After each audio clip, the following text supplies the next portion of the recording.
कठोर तप, कठोर तप, तपस्या लोगों को समस्या दिखती है। क्यों? तपस्या में कष्ट होता है कि नहीं? सुख भोग को त्यागना पड़ता है। जो सुख भोग में रुचिवंत रहते हैं उन्हें कष्टकर तप अच्छा नहीं लगता, लेकिन जिनकी दृष्टि में आत्मा का हित रहता है, जो आत्मा के परम स्वास्थ्य को प्रकट करना चाहते हैं, जो अपनी चेतना के आरोग्य को उद्घाटित करना चाहते हैं, उनके लिए तपस्या बड़ी साधारण सी बात होती है। एक दिन एक सज्जन ने मुझसे कहा, महाराज आप लोग इतना तप कैसे कर लेते हो? एक वक्त भोजन करना, उसी वक्त पानी पीना, सर्दी गर्मी बरसात निरावरण रहना, हमेशा नंगे पैर विहार करना, कैसे सह लेते हैं? हम लोगों से तो सहा नहीं जाता, उसके ऊपर भी अंतराल उपवास, कैसे सह लेते हैं? मैंने कहा ऐसा कुछ नहीं, सहज हो जाता। नहीं महाराज हमसे तो नहीं हो सकता।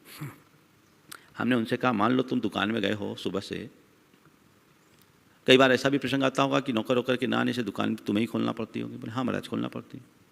मान लो तुम घर से केवल चाय पी के निकले, दुकान में गए, 12 बज गए, कोई डिलीवर नहीं आया, भूख जोर से लग रही है, भूख जोर से लग रही है, क्या सोचते हो? बोला महाराज बस ये सोचते जल्दी कोई आए तो घर जाके खाना खाऊं, कोई नहीं आए तो बस 5 मिनट इंतजार करता हूं, कोई नहीं आया तो दुकान शटर गिरा के सीधे घर जाऊंगा, अब मेरे बस की नहीं है।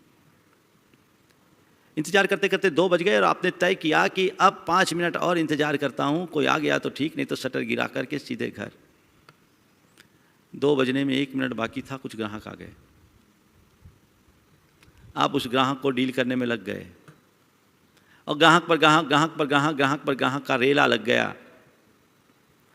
2 बजे के 7 बज गए, कहाँ गई भूख? बोला महाराज जब कमाई दिखती है तो भूख प्यास सब गोल हो जाती है। तो मैंने उन्हें समझाया जैसे तुम कहते हो कमाई दिखती है तो भूख प्यास सब गोल हो जाती है, ऐसे ही हम लोगों को भीतर की कमाई दिखती है तो हमारी भूख प्यास भी गोल हो जाती है। लक्ष्य सही हो, उद्देश्य के प्रति दृष्टि हो तो तपस्या बड़ी सामान्य सी बात हो जाती है। जिनके अंदर अभी आत्मबोध जागृत नहीं हुआ और आत्महित का भाव प्रकट नहीं हुआ, उनके लिए तपस्या समस्या दिखती है। लेकिन जिनके हृदय में प्रबल आत्मबोध जग गया और आत्महित की उत्कट लालसा प्रकट हो गई, वो तो कहेगा भैया आत्मा के उत्थान के लिए तो तपस्या करना जरूरी है। तुम्हारे लिए तपस्या समस्या है, मेरे लिए समस्या ही तपस्या है। तुम्हारे लिए तपस्या समस्या है, मेरे लिए समस्या ही तपस्या है। क्योंकि मैंने एक ही बात सीखा है, जीवन को आगे बढ़ाना चाहते हो तो हर समस्या को सकारात्मक दृष्टि से देखो, सहज भाव से स्वीकार करो और उसमें समता रखकर उसे तपस्या में परिवर्तित कर दो। तो कठोर तप जो एक प्रकार से स्थूल रूप से देखने में कटु आचरण जैसा दिखता है, लेकिन हमें उस कठोर तप में भी पीछे नहीं रहना चाहिए।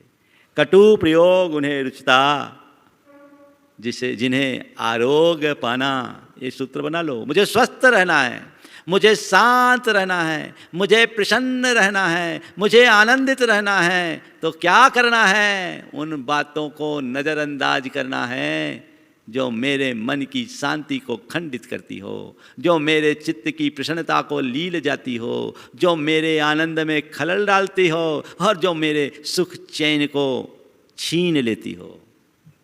उन बातों से अपने आप को दूर रखो तो जीवन में बड़ा आनंद आएगा। बस 2 वाक्य आप नियमित दोहराएं। मुझे सहज रहना है, मुझे सहज रहना है, मुझे सहज रहना है, मुझे सहज रहना है, मुझे सहज रहना है, मुझे सहज रहना है, मुझे सहज रहना है, मुझे शांत रहना है, मुझे शांत रहना है, मुझे शांत रहना है, मुझे शांत रहना है, मुझे शांत रहना है, मुझे शांत रहना है, मुझे शांत रहना है। मुझे शांत रहना है। ये वाक्य नियमित अनुगूंजित हो। आपकी सहजता, शांति और प्रसन्नता हर समय बनी रहेगी और जीवन में एक अलग प्रकार की आनंदानुभूति से आप लवरेज होंगे। तो सभी के जीवन में ऐसे आनंद का क्षण बना रहे, जीवन में आनंदित रहे, उल्लसित बने रहे, ऐसा प्रयोग आप सबको करना है। आज अधिक विस्तार करने की इच्छा नहीं है, पहले तो आज मन भी नहीं था, लेकिन मैंने सोचा चलो लोग वंचित ना हों। संक्षेप में एक हाइकू आज आप सबके बीच रख दी जाए। कटु प्रयोग उन्हें रुचता, जिन्हें आरोग्य पाना। बस मुझे तन के स्वास्थ्य के साथ मन का स्वास्थ्य अपना बना के चलना है, उसी तरीके से हम चलेंगे। पार्श्वनाथ भगवान के जाप के साथ हम विराम लेंगे, इस भाव के साथ कि संसार में जितने लोग हों सभी स्वस्थ रहें, सभी सुरक्षित रहें, सभी शांत रहें, सभी निरोगी रहें और सभी निरामय रहें। कोरोना से जो भी संक्रमित हो रहे हैं सभी को शीघ्र स्वास्थ्य लाभ हो। इस भाव से हम सब पार्श्वनाथ भगवान की जाप करेंगे।